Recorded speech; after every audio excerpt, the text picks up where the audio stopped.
Well, welcome back to Better Living. I'm here now with Mo from Hospice of Northwest Ohio, and we were talking with John James about 'tis the season, and we were kind of talking about some of our holiday traditions.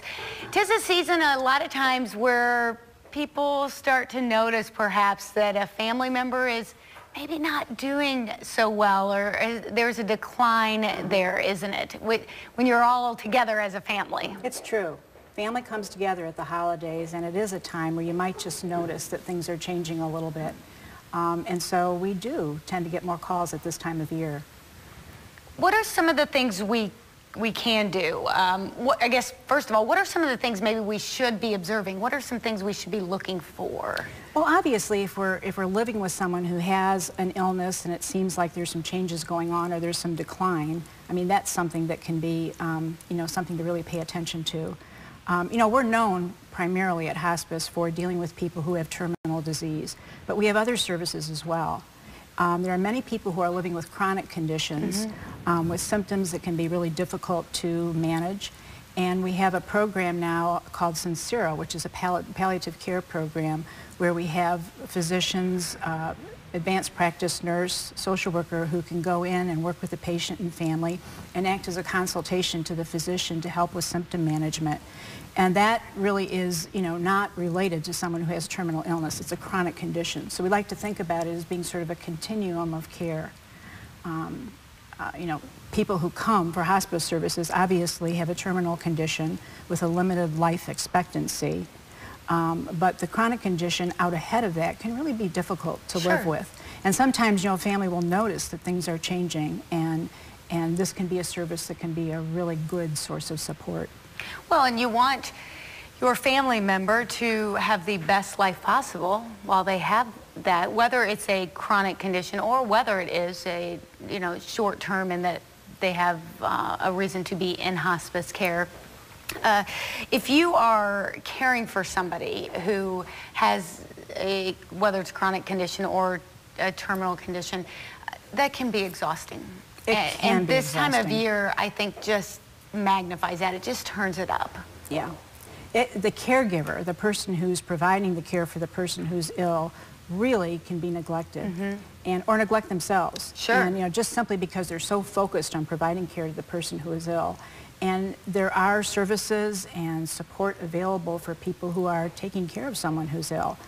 We have a caregiver support program where we have sessions where there's education available to help people with the actual task of caregiving, the physical caregiving, but also just the whole notion of taking care of themselves. Just really paying attention to their own needs, because as you said, it's really easy to become very exhausted and overwhelmed with the care. Do you find that in these situations it is more challenging to get the person who is terminally ill to consider hospice, or is it more challenging to perhaps get the person who is that 100% caregiver to consider a hospice situation for the terminally ill patient? That's a good question. I think it probably, I think people come to an awareness of a need for hospice care at different times and in different ways. Oftentimes there's one person in the family who is just seeing that things are really changing and will suggest that we really should talk to someone. And sometimes, it's talking to the physician, and the physician will make the referral for hospice services, but as often it's family members making the contacts themselves. And we can come out for an evaluation and just help the family take a look at what the symptoms are, what's going on, what are their goals of care. And sometimes it's sort of a conversation that really leads up to a decision for hospice care. Are there better ways to bring up that conversation than others? You're the one that knows best, better than me if I'm in that situation. It's probably the first time I've dealt with it. Yeah. You see it a lot. That's what you do. Yeah. Is there a better way to bring that up? Well, I think everybody, is somewhat reluctant to deal with that, unpleasant reality that things are changing. And so denial and not wanting to talk about it is kind of an understandable coping mechanism. Sometimes it's a patient, sometimes it's a family, but just talking about how symptoms are changing, and also to really focus on the kinds of support that might really make a difference in terms of really impacting quality of life. So that by bringing in resources early rather than later or at the last minute, you really create the possibility for really enhancing quality of life for the person. It's so important, that quality of life, whether it's a chronic condition and you're going to have a lot of life left. Absolutely. And you want that quality of life to be good, or perhaps it's a terminal condition and you don't know, it may be a very short time. You want that last time to be as good as it can. This time of year also, somebody may be struggling because maybe within this last year they've lost a loved one and they're facing that first holiday, that first Christmas without their loved one. What would be your advice to them on how to get through, because I'm assuming that first of everything is the most challenging. So as they approach this first Christmas without that loved one, what can they do? Well, I mean, I think opening themselves to some source of support, whether it be friends, family, I mean, really surrounding yourself with people who understand and care.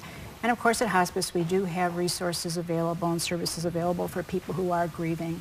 And it can be grieving prior to a death as well. Sure. You know, what we call anticipatory grief.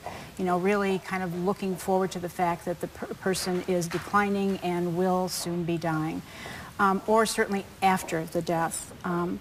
But we have counseling available, either individual counseling and also group support for people who are grieving. That first year, you're absolutely right. You know, coming up to each anniversary can be difficult and challenging. All right, well, if you need that support this holiday season, Hospice of Northwest Ohio is available for you. Get with them. We'll be right back on Better Living.